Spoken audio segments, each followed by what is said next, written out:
मानसिकता, संगत और उपदेश के कारण संसार में लोग दो हिस्सों में बंटे हैं।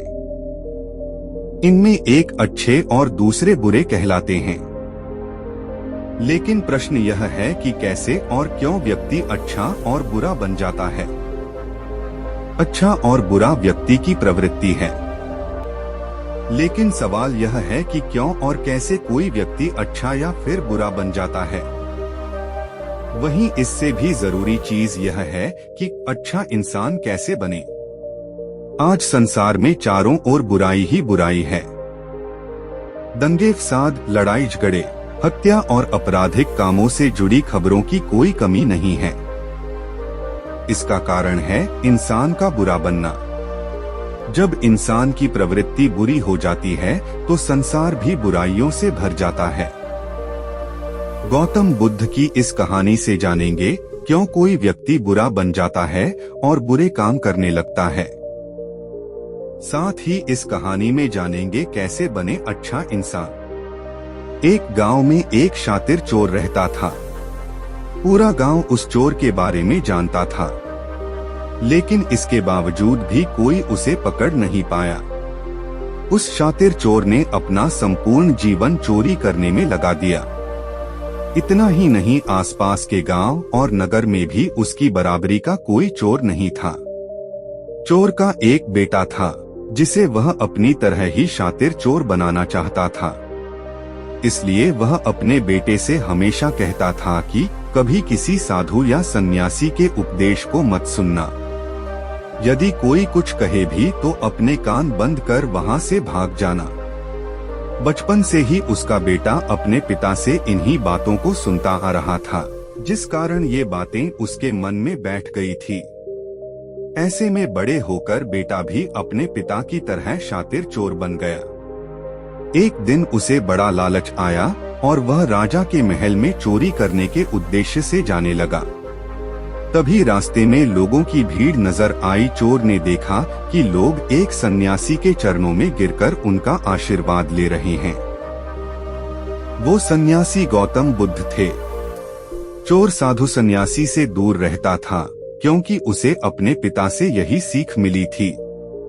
लेकिन भगवान बुद्ध को देख वह उनकी ओर आकर्षित हो गया। इसका कारण यह है कि पहली बार उसे किसी तेजस्वी व्यक्ति के दर्शन हुए थे। अचानक उसे पिता की बात याद आ जाती है कि साधु सन्यासियों से दूर रहना चाहिए।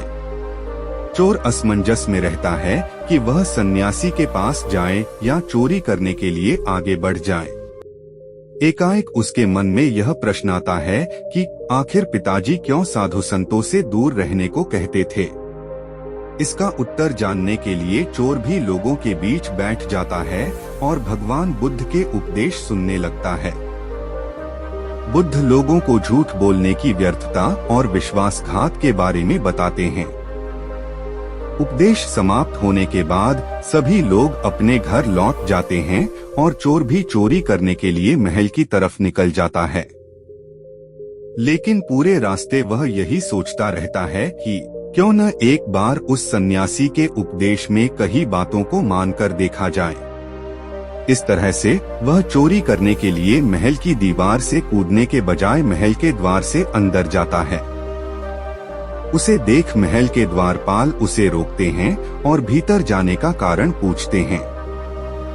चोर कहता है, मैं चोर हूँ और महल में चोरी करने जा रहा हूँ।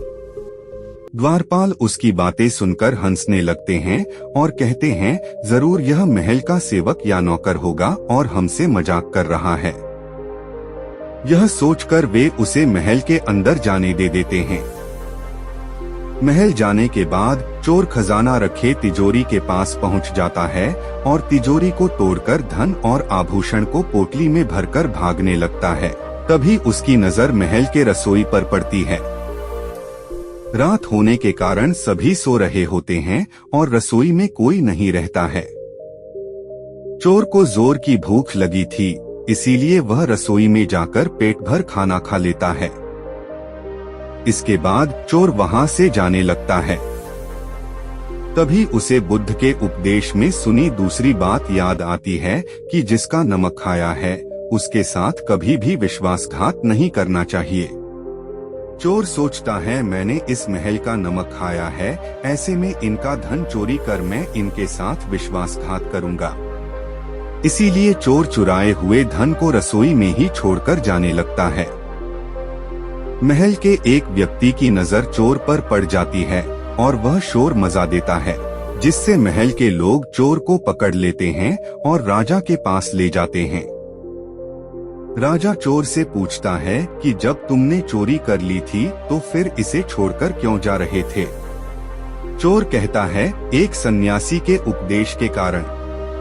चोर की बात से राजा प्रभावित होते हैं और उससे कहते हैं, अगर तुमने ऐसे उपदेश बचपन से ही सुने होते तो तुम कभी चोर बनते ही नहीं। इतना कहकर राजा ने उसे कोई सजा नहीं और छोड़ दिया।